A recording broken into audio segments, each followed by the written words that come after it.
1 month in the hospital was enough for my son to erase me from the deed to my own house. I stood on the porch with a plastic bag of medication in one hand and a useless key in the other. The locks were new. The laughter inside belonged to his wife's family, not mine. They thought I would fade away quietly. They were wrong. I did not survive heart failure just to be buried by my own child. My name is Dolores Whitman, and at 57 years old, I had learned that the human heart is a traitorous organ. It pumps hope when it should pump caution, and it gives out when you need it most. After 30 days in the cardiac unit at Eastmoor General, I stood on the concrete porch of my home in Maple Hollow, clutching a plastic bag of beta blockers and blood thinners. The cab had already driven away, leaving a trail of exhaust in the crisp October air. My hand trembled slightly as I raised my key to the lock. It was a tremor born of chemical intervention, not fear. Not yet. I slid the brass key into the cylinder, but it stopped halfway. I frowned and pushed harder. Metal scraped against metal, harsh and unyielding. I pulled it out and looked at the mechanism. The brass was shiny, unmarred by weather. It was new. I pressed the doorbell. The chime echoed inside, a sound I had heard 1,000 times while carrying groceries or welcoming neighbours. But today it sounded like a warning bell. Footsteps approached. The door swung open, and I found myself staring at a wall of expensive cream-coloured silk. Miranda Hale stood there, wrapped in a robe that cost more than my monthly utility bill. My daughter-in-law blinked, her face composing itself into a mask of polite inconvenience. "Dolores?" she said, her voice smooth and empty. "Mom, you should have called. The house is, well, it's pretty full right now." I looked past her shoulder. The entryway was cluttered with things that did not belong to me. There were cardboard boxes stacked against the wainscoting. A pair of men's Italian loafers had been kicked off carelessly onto my rug. "It is my house. Miranda," I said. My voice was raspy from disuse, but I kept it level. I do not need to call to enter my own home. Before I could step forward, a shadow fell over Miranda. Ethan appeared. My son. My beautiful, weak boy. He was 32 years old, but in that moment, he looked like a teenager caught crashing his parents' car. He stepped in front of his wife, his hand gripping the doorframe so tightly his knuckles turned white. He was not welcoming me. He was barricading the entrance. He refused to meet my eyes.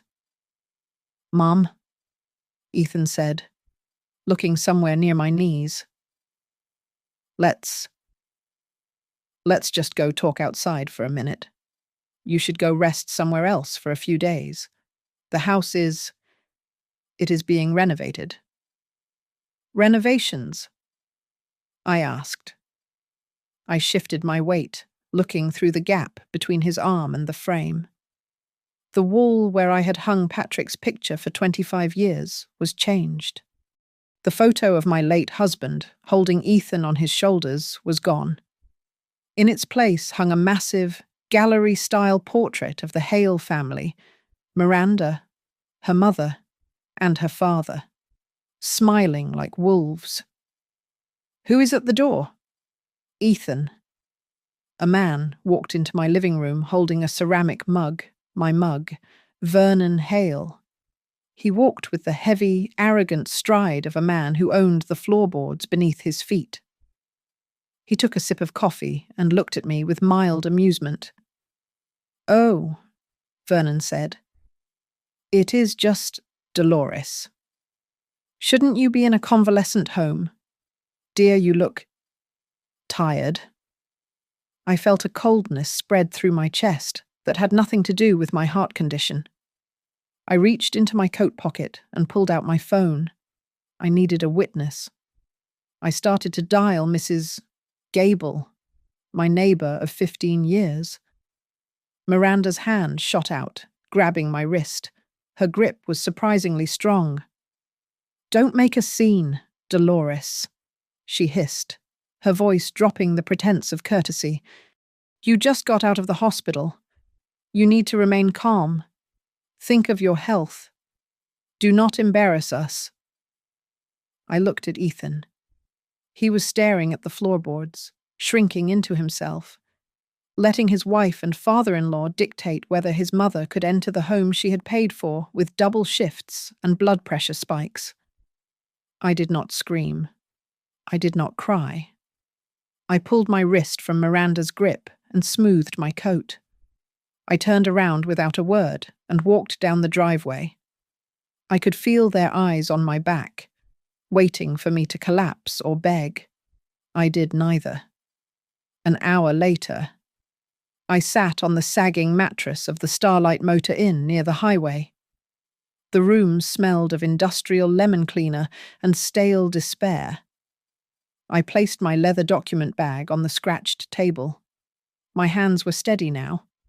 I opened the clasp. Inside, I had my hospital discharge papers, the receipts for the property taxes I had paid 6 months ago, and a thick, unopened envelope from the county recorder's office. It had arrived the morning I had my heart attack. I picked it up. The paper felt heavy. I slid my thumb under the flap and tore it open. The silence of the motel room was heavy, but my mind had travelled back 25 years, to a time when noise was my constant companion. I was 32 then, working double shifts as a licensed practical nurse at Lakeshore Recovery Clinic. Patrick had been gone for 6 months, taken by a drunk driver on a Tuesday afternoon, leaving me with a small life insurance payout and a 7-year-old boy who cried if I left the room. I learned to become invisible to survive. I stopped buying coffee. I learned to fix a leaking sink by reading manuals at the public library because plumbers cost too much money. I took the night shifts that no one else wanted because they paid $1.50 more an hour. Every cent went into a jar, and then into a savings account, until I had enough for the down payment on the house in Maple Hollow. It was not just a house. It was a fortress. It was the only thing standing between Ethan and the poverty that snapped at our heels. Ethan was different then. I remember him sitting on the floor of the empty living room the day we moved in, his small hand gripping my finger. "Don't cry, Mommy," he had said, his eyes wide and serious. "When I am big, I will take care of you. You won't have to work at night anymore." I held on to that promise for years. It was the fuel that kept me going when my feet swelled from 12 hours on the floor, or when I ate toast for dinner so he could have steak. But somewhere along the line, the boy who promised to protect me became a man who expected me to provide. He stopped seeing the price tag on his life. When he fell behind on his tuition during his junior year, I did not tell him to work harder. I withdrew money from my retirement fund. I paid the bill and told him it was a clerical error that I had sorted out. I wanted to save him the shame. I should have let him feel the weight. Then came Miranda. When they announced the wedding, the Hales made it clear that their daughter deserved a spectacle. They wanted an open bar, a live band, and a venue by the lake. They spoke about maintaining standards and family reputation. I looked at my bank account, and then I looked at the sapphire anniversary ring Patrick had given me 3 years before he died. It was the last piece of him I wore. I sold it to a jeweler downtown 2 weeks before the wedding. I paid the caterer the remaining balance of $4,000 so Miranda could have the specific orchids she wanted. I never told a soul. I thought I was buying my son's happiness. I did not realize I was buying my own obsolescence. The Hales swept into our lives like a cold draft. Vernon and Lillian Hale did not talk about work or family.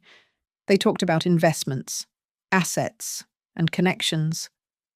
They sat at my dinner table and asked questions that felt like interrogations. "So, Dolores," Vernon would ask, swirling his wine. "What is the current valuation of your property? The market is shifting. You know, holding on to old assets is not always wise." Miranda was worse because she was subtler. She learned how to dismantle my dignity with a smile. She would come over for Sunday dinner, hug me loosely, and then wrinkle her nose just enough for me to see. "Oh, Mom," she would say, her voice dripping with artificial sweetness. "That perfume you wear, it is so nostalgic. It smells exactly like the detergent my grandmother used to use for the linens. You really should let me take you shopping for something. Modern." She would pick at the collar of my blouse. "This fabric is so durable. I suppose you have to dress for utility, don't you? It is very sensible." I would look at Ethan, waiting for him to speak up, waiting for him to say, "Stop it. Miranda, Mum looks fine." But he never did. He would just chuckle, a nervous, hollow sound, and look away. He learned that it was easier to let his wife use me as a punching bag than to endure an argument in the car ride home. He taught himself to see my endurance as a natural resource, something that would never run out.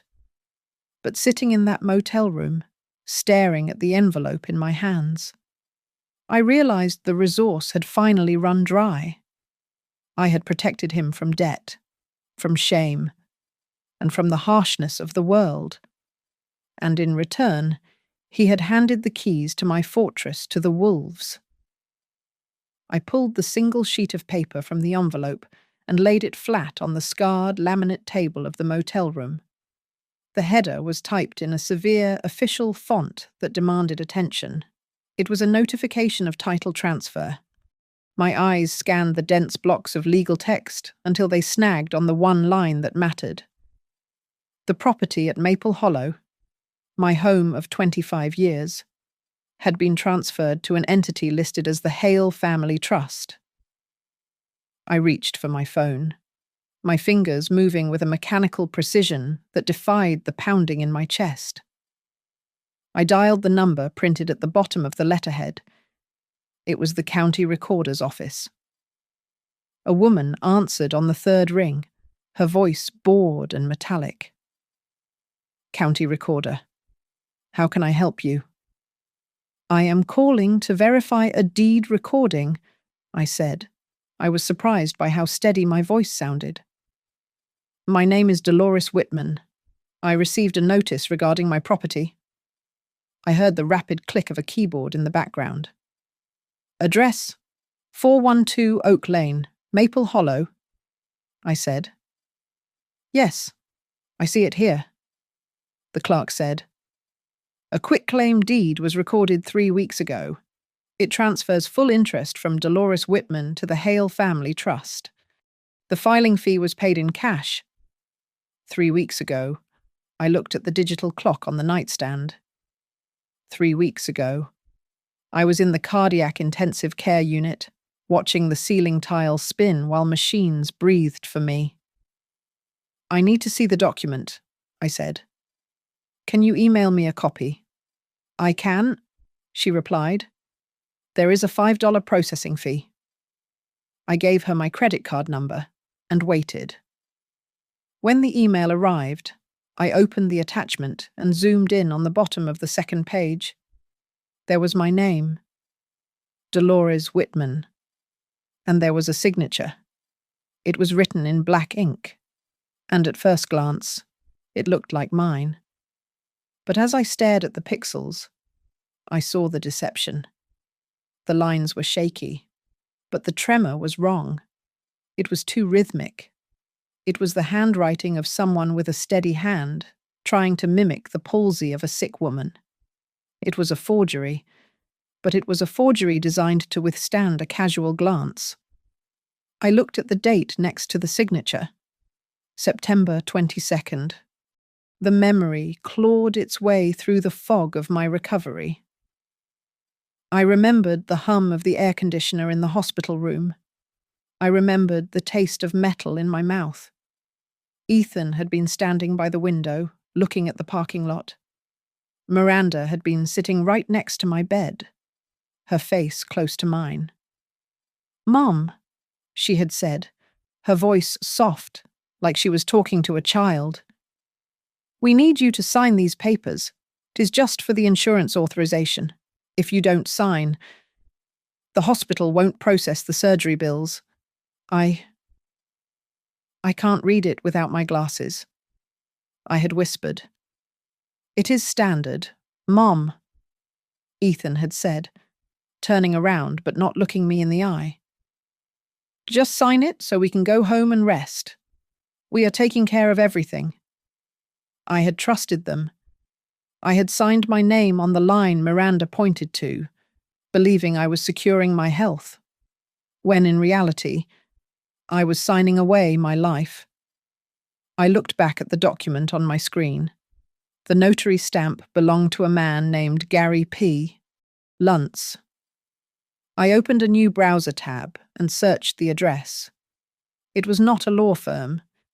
It was a pack and ship store in a strip mall on the edge of town, sandwiched between a vape shop and a liquor store. I opened my leather bag and took out a fresh notepad. I clicked my pen. I did not scream. I did not throw the lamp against the wall. I began to write. September 22nd. Hospitalized at Eastmoor General. Sedated. Visited by Ethan and Miranda. Document signed under duress and misrepresentation. I needed one more piece of evidence. I dialed the number for the nurses' station at the hospital. I asked for Sarah, a friend who had worked the floor with me for a decade. "Dolores?" Sarah asked, her voice warm. "I thought you were home resting." "Sarah, I need a favor," I said. "I need you to look at my chart from September 22nd, around 2 in the afternoon." "You know I can't share patient data, Dolores," she said. "Please," I said. "It is important." There was a long pause, and then the sound of pages turning. "Dolores, looking at these notes, you were on a heavy drip of sedatives following the procedure. You were drifting in and out of consciousness. Why? Would I have been competent to sign legal contracts?" I asked. "Absolutely not," Sarah said, her voice turning sharp. "You wouldn't have been able to tell me what year it was." "Dolores, what did you sign?" "Nothing that I intend to keep," I said. I hung up the phone. I sat in the dim light of the motel room and looked at the wall. My son and his wife had gambled on my death. They had bet that my heart would give out, or that I would be too weak to fight back if I survived. But they had made a critical error. They treated me like a victim. They forgot that for 30 years. I was the one who kept people alive when everything else was failing. I wiped the single tear that had escaped my eye. It would be the last one. I was not grieving anymore. I was working a case. The phone buzzed against the cheap laminate of the motel nightstand. It was a text from Miranda. "Mom, please do not make this bigger than it is. We are just staying to help Ethan. We can handle the house better than you can right now. Don't be difficult." She wrote as if I were an unruly child refusing to take a nap. 10 minutes later, Ethan called. His voice was thin, stretching over the distance between us like a worn rubber band. "Mom," he said, "what are you doing at a motel? That is ridiculous. Come home for dinner. We need to talk." He paused, and I heard him lower his voice. "But please, don't cause stress for Miranda. She is trying to help." "I will be there," I said. I did not go to make peace. I went to hunt. I dressed in the same clothes I had worn from the hospital, but inside my purse. I activated the voice memo app on my phone. I slipped a small notebook into my pocket. When I arrived, the driveway was full of cars I did not recognize. Inside, the air smelled of roasting lamb and expensive wine scents that did not belong in my kitchen. The dining room was crowded. Vernon was at the head of the table, my husband's seat, his wife. Lillian sat to his right. A man I recognized as Miranda's brother-in-law, Grant, was leaning back in his chair, picking his teeth. They looked at me as if I were a waitress who had arrived late for a shift. "There she is," Vernon boomed, raising a glass of red wine. "Sit down, Dolores. We were just discussing the layout." I took the only empty chair, a folding stool they had brought in from the garage, placed at the corner of the table. "The kitchen is too closed off," Grant said, gesturing with a fork. "If we knock out that load-bearing wall, we can open the space up, modernize it." "And the master bedroom," Lillian added, nodding at Vernon. "It has good light. It would make a perfect study for Vernon. He needs a place to manage the portfolio." They were dissecting my home while I sat right there. They were stripping the skin off my life, room by room. I looked at Ethan. He was staring at his plate, cutting a piece of potato into tiny, geometric cubes. Miranda tapped her spoon against her glass. The room fell silent. "I just want to propose a toast," she said, smiling at me with eyes that were as cold as glass. "To family, and to evolution. You know, there are mothers who know when it is time to hand over the reins, to let the next generation build something better. And then there are those who cling because they are afraid of being alone." A ripple of laughter went around the table. Grant chuckled. Lillian smirked. I looked at my son. Ethan looked up, saw the expectant faces of his wife's family, and he forced a smile. Then he laughed. It was a weak sound, but it was real. He was laughing at me to please them. I felt a crack inside my chest, deeper than the one the surgeons had fixed. I kept my face smooth. "That is an interesting perspective. Miranda," I said quietly. "Speaking of handing things over, I have been wondering, who exactly brought the papers to my hospital room?" The laughter died instantly. The silence that followed was thick and sudden. Miranda's smile didn't waver, but her jaw tightened. "Mom, you are being sensitive again. We don't need to talk about paperwork during a celebration." "I think we do," I said. "I don't remember signing them." Vernon set his wineglass down hard. The liquid sloshed over the rim, staining my white tablecloth red. "Listen here, Dolores," he said, his voice dropping the jovial facade. "This family needs stability. Ethan is the man of the house now. It is high time the assets stood in the right place. You were sick. We stepped in. You should be thanking us, not interrogating us." "The right place," I repeated. "Exactly," Vernon said. "Where they can be managed." I stood up. My chair scraped against the floor. "I just remembered," I said, my voice steady, betraying none of the rage that was boiling my blood.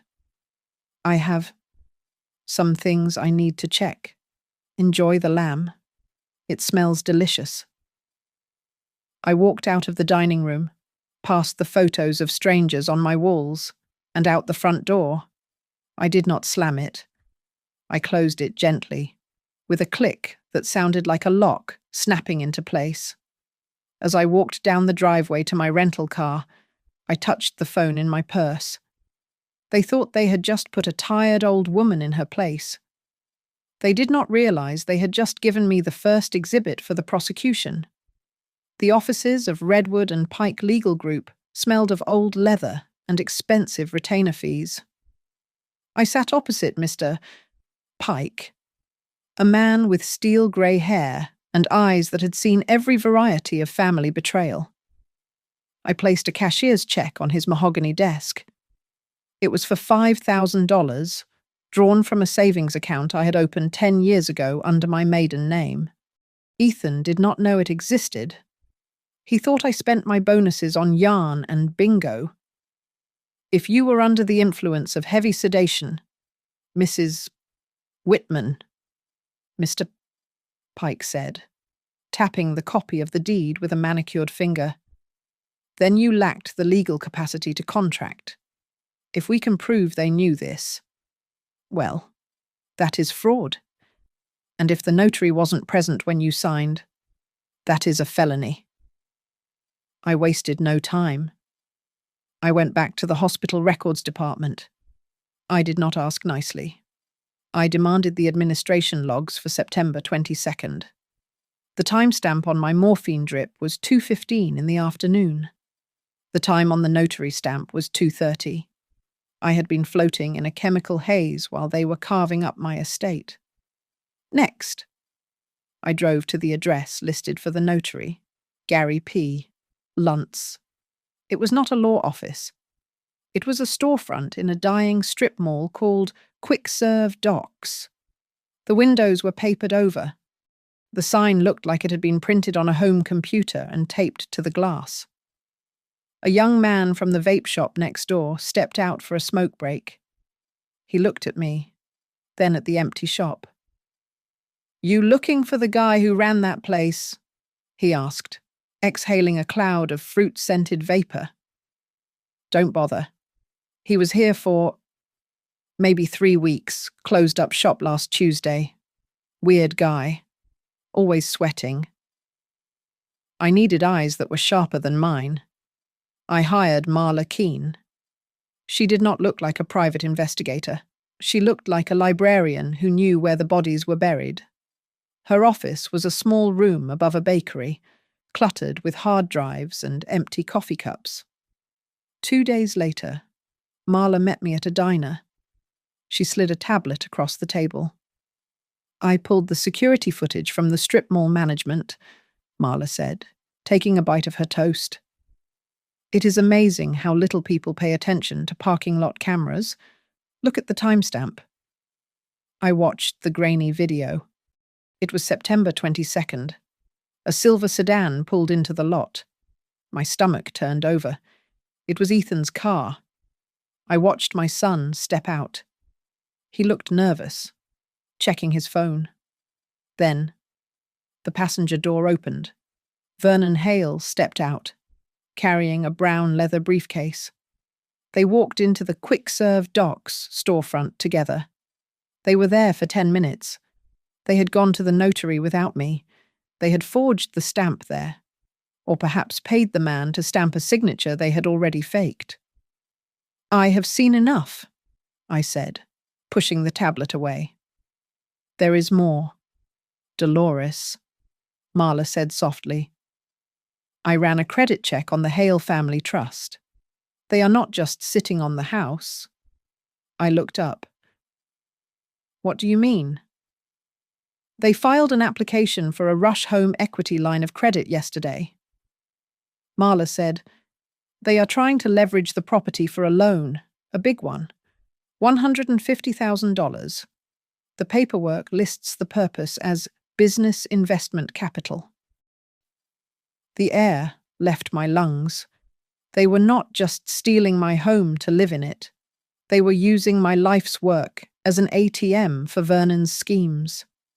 If that loan went through, and they defaulted, the bank would take the house, and I would be left with nothing but the dust.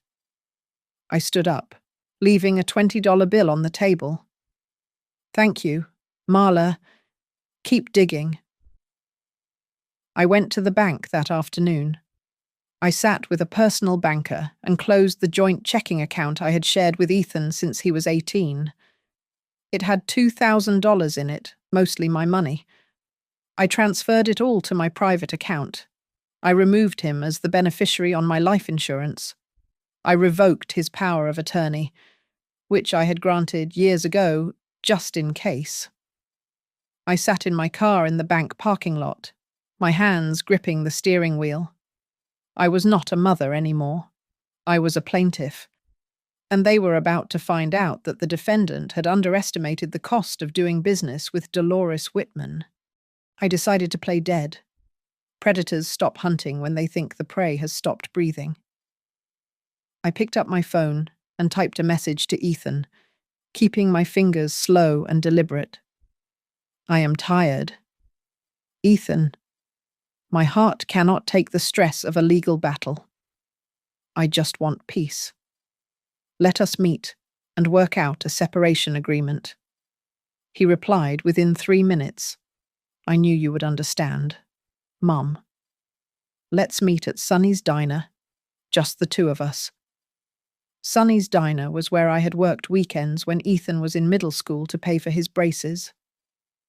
The smell of grease and burnt coffee hit me as I walked in, triggering a phantom ache in my feet. Ethan was sitting in a booth in the back, looking at his hands.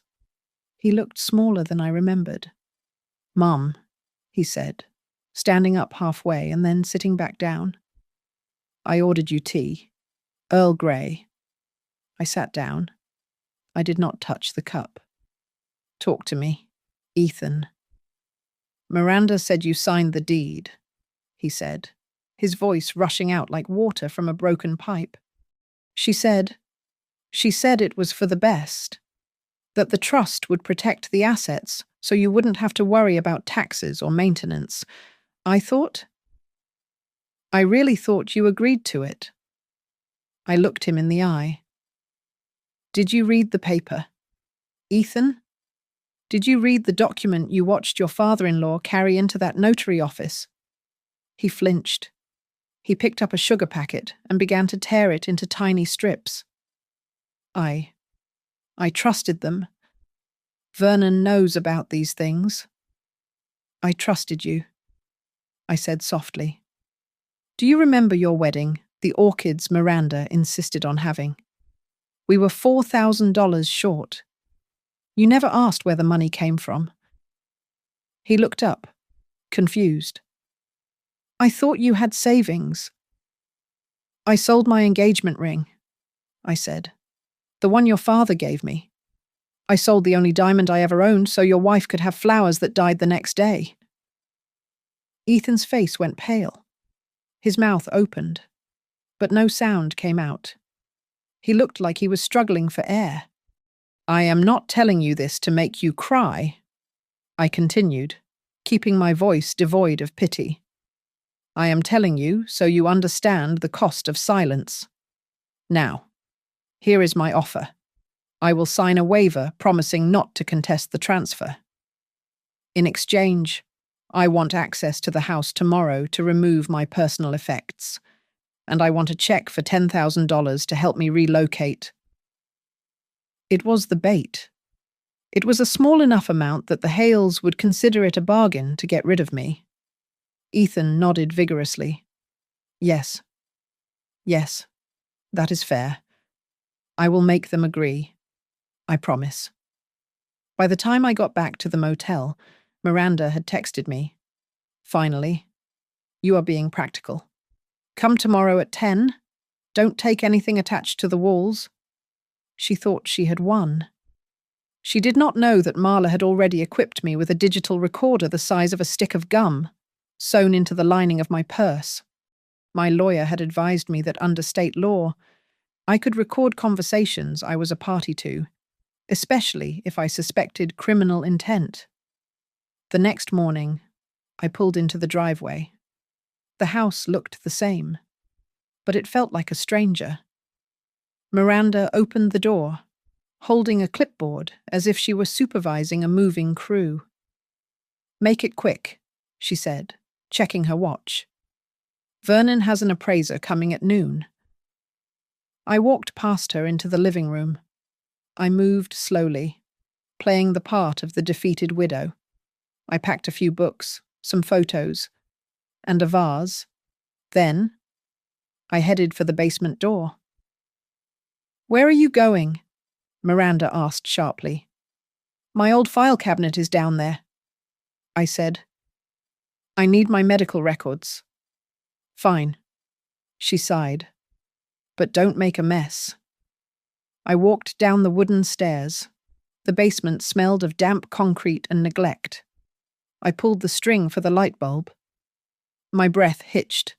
My metal file cabinet was in the corner, but the lock had been drilled out. The drawers were hanging open. I rushed over and rifled through the folders. They were empty. My tax returns from the last 10 years were gone. The insurance policies were gone. But most importantly, the copy of my old will, the one that named Ethan as my sole beneficiary, but placed the house in a protective trust for him, was missing. They had not just stolen the deed. They had purged the house of any paper trail that proved I had ever owned it. I ran my finger along the jagged metal edge of the broken lock.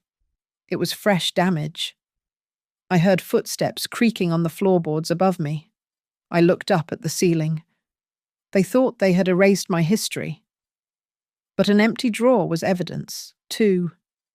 It proved intent. I turned on the recorder in my purse and started walking back up the stairs. The trap was set, and they had just walked right into the center of it. I walked back up the stairs, my steps heavy on the wood that I had polished every Saturday for 2 decades. The living room was bright with sunlight, but the atmosphere was suffocating. Miranda was standing by the window, adjusting a curtain, while Vernon sat in my favorite armchair, scrolling through his phone. "The file cabinet downstairs has been drilled open," I said, my voice cutting through the quiet room. "My tax returns, my insurance policies, and my old will are gone. Where are they?" Miranda did not turn around immediately. When she did, her face was a mask of bored pity. "Oh, Mom, you probably misplaced them years ago. You know how you get confused. We cleaned out some old junk to make space." Her eyes flicked briefly to Vernon. It was a micro-expression, a split second of seeking approval. But I saw it. "It is a fortunate thing," I said, lying with the smooth confidence of a poker player, "that I scanned all those documents into a cloud server before I went to the hospital. I have digital copies of everything, including the original trust draft." Vernon stopped scrolling. He looked up, his eyes narrowing into slits. "You should be careful. Dolores, don't play games with people who understand the law better than you do. Copies mean nothing if the original is destroyed."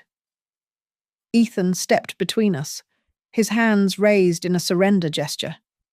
He looked exhausted. His tie loosened, sweat beading on his forehead. "Stop it," he pleaded. "Please, just stop. Mom, don't do this. Don't ruin my family over some old papers. We can work this out." I looked at my son. I looked at the man who used to hide behind my legs when it thundered. "Ruin your family?" I asked, my voice barely a whisper. "What family is that? Ethan. Is a family the place where a mother comes home from heart surgery to find her locks changed? Is a family where you steal the deed to the roof over my head?" Ethan opened his mouth, but no sound came out. He looked down at his shoes. My phone vibrated in my pocket. I pulled it out. It was a text from Marla. Urgent. Vernon just filed the mortgage application. $150,000. Collateral is the house. Purpose is venture capital for Grant Hale. Approval expected in 48 hours. The clock was ticking. They were not waiting. They were cashing out. If the bank released that money, the debt would attach to the property. Even if I won the house back later, I would win a house burdened by a loan I could never repay. I stepped closer to Ethan, ignoring Miranda and Vernon. I lowered my voice so only he could hear the steel in it. Listen to me, Ethan. They are taking out a loan against this house. Today. It is for Grant's business. When, not if. But when Grant's business fails, the bank will not chase Vernon. They will foreclose on this house. And since your name is on the trust now, the debt is yours. You are not their partner. Ethan, you are their pawn. Ethan blinked. He looked at Miranda, doubt creeping into his eyes for the first time. Miranda, is that true? Is Dad taking out a loan? Miranda's face hardened. The mask of the sweet daughter-in-law fell away completely, revealing something sharp and ugly underneath. We are leveraging an asset. Ethan, she snapped, do not be stupid. It is how business works. We need capital. But for Grant? Ethan asked, his voice trembling. You said it was for the renovation. Miranda stepped forward, invading his personal space. Grow up, Ethan. Are you going to listen to this bitter old woman, or are you going to support your wife? You have to choose. Choose your mum, or choose your life. The silence that followed was absolute. Ethan looked at me, then at Miranda. He was paralyzed. I did not wait for his answer. I had seen enough. I turned and walked out the door, clutching my purse with the recording device humming inside. I did not go back to the motel. I drove to a small, furnished apartment in downtown Maple Hollow that I had leased an hour ago using the funds I had moved. I unlocked the door and walked into the sterile, white room. I placed my bag on the counter. I looked at myself in the hallway mirror. My face was pale. My hair was disheveled, but my eyes were clear. They think they kicked me out, I whispered to my reflection. But they just dragged me into the trenches. I was not a victim anymore. I was a soldier, and I had just located the enemy's ammunition dump. Now, I was going to blow it up. Mr. Pike wasted no time. He fired a legal cannonball into the side of the Hale family fortress. The cease and desist letter was sent by courier, and a copy was hand-delivered to the bank officer handling the mortgage application. Attached to it was a sworn affidavit from Dr. Evans stating that on September 22nd, I was chemically incapacitated and unable to consent to a lunch order, let alone a property transfer. The bank reacted exactly as we hoped. They froze the transaction pending an investigation. Miranda did not take the news well. She did not scream at me directly. Instead, she went to work on the neighborhood. I went to the grocery store and saw Mrs. Gable turn her cart down another aisle to avoid me. When I cornered her by the dairy section, she looked at me with pity. Dolores, she said, patting my arm. Miranda told us about your episodes. Dementia is a terrible thing.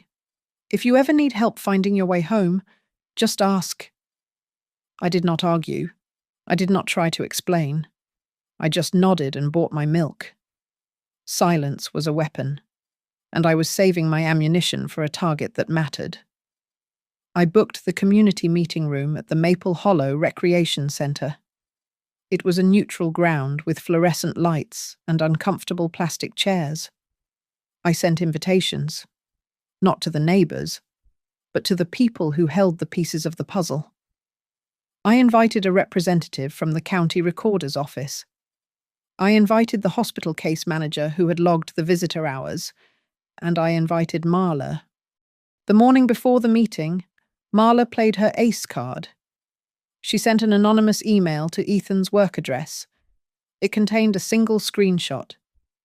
It was a text conversation between Miranda and Grant, dated 2 days ago. Miranda. The loan officer is stalling. We need that cash for the buy-in. Grant. Push the old lady out. If she is in a home, she can't contest the signature. Miranda. Working on it. Ethan is soft, but I will make him sign the commitment papers. I did not see Ethan read it, but I felt the aftershock. He called me 3 times. I did not answer. He needed to sit with the realization that he was not a husband or a partner. He was a shield they were using to deflect the legal shrapnel. That night, alone in my rented apartment, I sat at the small kitchen table and wrote a letter to myself. I wrote until my hand cramped. Dear Dolores, you stayed silent for 20 years because you thought loneliness was the worst thing that could happen to a woman. You let them treat you like furniture because furniture belongs in a home. You were wrong. Being invisible is worse than being alone. Loneliness is a state of being. Invisibility is a state of inertia. I folded the paper and burned it in the sink. I washed the ashes down the drain. I was done being invisible. The day of the meeting arrived. Miranda and Vernon showed up looking like they were attending a tedious charity event. Vernon wore a suit that cost more than my first car. He looked around the shabby room and sneered. This is theatrical, Dolores, Vernon said, checking his gold watch. You are embarrassing yourself. We have lawyers. We have resources. You have...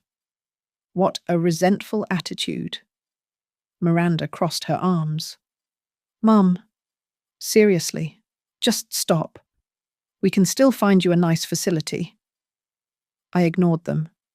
I looked at Marla, who was sitting in the back corner with a laptop.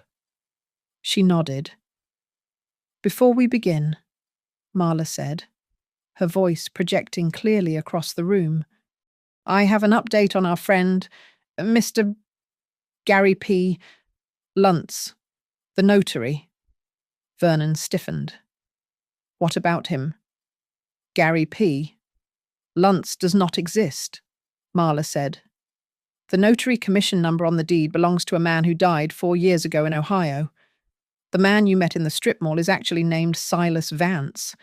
He is currently wanted in 3 states for deed fraud and identity theft. He specializes in elder abuse cases. The room went deadly silent. This was no longer a civil dispute about a family trust. This was no longer a misunderstanding. The air in the room shifted instantly from annoyance to danger. You didn't just hire a notary, I said, looking Vernon dead in the eye. You hired a felon, and when you walked into that office with him, you became an accomplice to a federal crime. Vernon's face turned the color of ash. He looked at Miranda. For the first time, I saw genuine fear in his eyes. They had come expecting to bully a grandmother. They did not realize they had walked into a felony indictment. The community meeting room at the Maple Hollow Recreation Center was packed. Neighbors, who had avoided my gaze in the grocery store, were now sitting in folding chairs, their curiosity outweighing their discomfort. A few associates of the Hale family stood near the back, looking at their watches. Ethan sat in the front row, his head in his hands, looking like a man who had not slept in a week. I walked in. I wore no makeup. My grey hair was pulled back into a severe, low ponytail. I wore a simple white blouse and black trousers. I did not look like a victim. I looked like a reckoning. Vernon stood up as I approached the front table. He laughed, a short, barking sound that lacked any real humour. You are making a spectacle of yourself, Dolores, he sneered, gesturing to the crowd. Dragging the neighbours into a private family matter, you are making a show. No, I said. my voice projecting without a microphone. I am not making a show. I am clarifying the record. I nodded to the woman sitting to my left. It was the representative from the county recorder's office. She adjusted her glasses and looked at her file. The deed transfer for the property at 412 Oak Lane was recorded on September 22nd. She stated in a dry, bureaucratic monotone. The transfer moved the title to the Hale Family Trust. However, state law dictates that any transfer signed while the grantor is incapacitated is voidable. Incapacitated, Vernon scoffed. She was sitting up in bed. I gestured to the woman on my right. It was the case manager from Eastmoor General. She opened a thick binder. On September 22nd, at 2 o'clock in the afternoon, the nurse read, the patient, Dolores Whitman, was administered a high dose of sedatives following cardiac complications. The attending physician's notes explicitly state, patient is disoriented. Do not solicit legal or financial consent. A murmur rippled through the room. Vernon crossed his arms, his face turning a shade of red that matched the exit sign. Paperwork errors, Vernon snapped. That proves nothing. Marla, sitting at the end of the table, pressed a key on her laptop. The projector screen behind me flickered to life. It was a grainy, black and white image. But the subjects were unmistakable. It showed a parking lot. The timestamp read September 22nd, 2:45 in the afternoon. This is the parking lot of the notary office listed on the deed, Marla said. Here is Ethan Whitman, and here is Vernon Hale. The room went deadly quiet. On the screen, Vernon was holding a briefcase. Ethan looked terrified. Vernon's face went pale. Miranda, who had been standing near the wall with a look of supreme boredom, suddenly stiffened. She tried to smile, but her lip quivered. Ethan looked up at the screen. He let out a sound that was half sob, half gasp. Tears streamed down his face. I thought they were hospital bills, Ethan stammered, his voice breaking. Miranda told me it was just for the insurance. I didn't know it was the deed. I swear. Oh, shut up. Ethan. Miranda cut him off, her voice shrill and ugly. Don't act like a child. You knew exactly what we were doing. You just didn't want to get your hands dirty. The silence that followed her outburst was absolute. The neighbours looked at Miranda with wide eyes. She had just dropped the mask. I turned to my son. I did not go to him. I did not offer him a tissue. I stood my ground.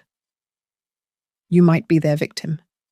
Ethan, I said, my voice steady. They used you, but you are a traitor to me. You betrayed me with your silence. You let them erase me because it was easier than fighting them. Ethan buried his face in his hands, his shoulders shaking. Miranda stepped forward, her eyes blazing with hatred. You think you have won. You have nothing. Dolores, you are an old woman with a bad heart and an empty bank account. Who do you think the bank will listen to? Us, or you? I looked at her, and for the first time in months, I felt completely calm. I have the medical records, I said softly. I have the surveillance footage. I have the affidavit from the fake notary. And I have lived long enough to know that people like you always make a mistake when you get greedy. I am not afraid of you anymore. Miranda? Vernon slammed his hand on the table, making the water pitcher jump. He had lost control. This is nonsense, he shouted, pointing a shaking finger at me. The deal is done. The bank has already approved the underwriting, just as soon as the loan disperses tomorrow. None of this will matter because the cash will be in the wind. I looked at Marla. She smiled and tapped the small recording device sitting on the table. The red light was steady. "Did you get that?" I asked. "Loud and clear," Marla said. "Admission of intent to defraud a financial institution. That is going to sound lovely in front of a grand jury." Vernon froze. His mouth hung open. He looked at the recorder, then at me. And finally, he realized that the rope he had been weaving for me was now wrapped tightly around his own neck. Mr. Pike moved with the speed of a man who enjoyed destroying bullies. By 9 o'clock the next morning, he had filed an emergency motion in civil court. He attached the hospital logs, the surveillance photos, and the transcript of Vernon's recorded admission. The judge granted an immediate temporary restraining order and froze the title transfer. The fallout was instantaneous. When the bank received the court order, they suspended the mortgage application immediately. The capital Vernon had promised to grant evaporated. The Hale family did not just crumble. They detonated. I watched from my car as Vernon screamed at Miranda in the driveway, his face a mask of purple rage, blaming her for mishandling the boy. Miranda, cornered and desperate, turned her venom on Ethan. I could hear her voice through the open window. "If you don't fix this, if you don't tell the judge you signed that paper willingly, I will tell them you orchestrated the whole thing." She hissed. "I will turn you into the fraudster. Ethan, do not test me." For the first time in his life, my son did not cower. He looked at his wife, and then he looked at his father-in-law, and he shook his head. "No," Ethan said, his voice trembling but distinct. "I am done lying for you. I am done."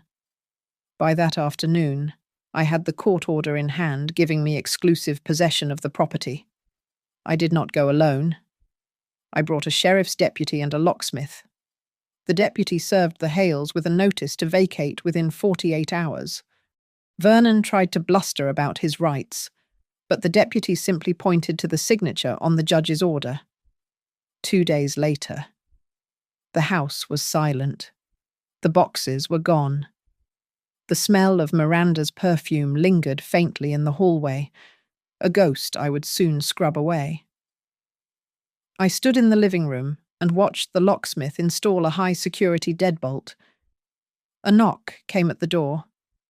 It was Ethan. He stood on the porch with a duffel bag, looking like a refugee from a war he had lost. "Mom," he said, tears welling in his eyes. I don't have anywhere to go.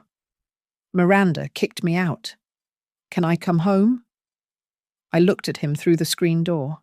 My heart wanted to open it. My heart wanted to pull him in and make him soup.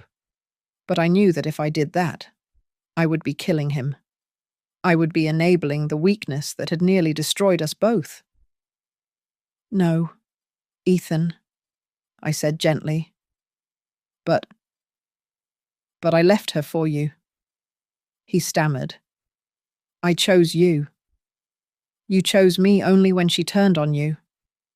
I said, "I love you, Ethan, but you cannot live here. You need to find your own apartment.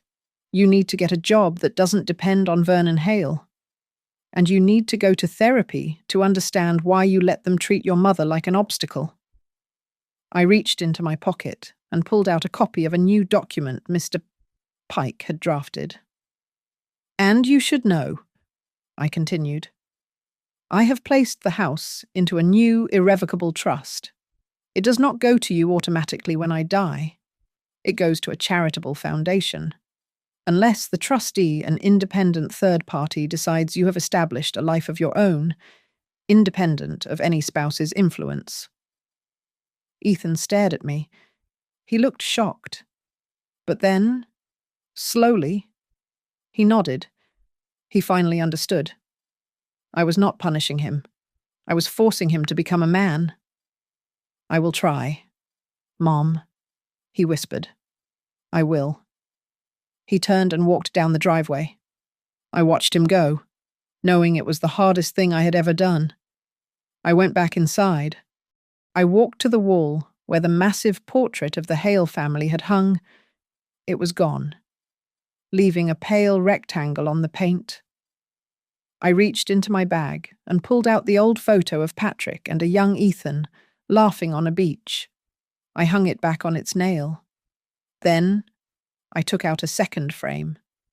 It was a photo Marla had taken of me yesterday, standing outside the courthouse, wind in my hair, smiling like a woman who had walked through fire and refused to burn. I hung it right next to them. Ethan turned back at the end of the driveway, shouting one last question. Mum, do you forgive me? I looked at him, then at the sturdy new lock on my door. Forgiveness is not the key that opens this house. Ethan, I called back.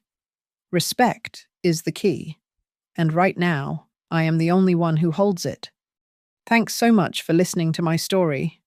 Everyone? It was a long journey, but I finally got my home back. I would love to know where you are all listening from today, so please drop a comment down below and share your thoughts on how I handled things. If you enjoyed this story and want to hear more about how we fight back and stand tall, please make sure to subscribe to the Grandma's Family Diary channel, smash that like button, and hit the hype button to help this video reach even more people. Stay strong.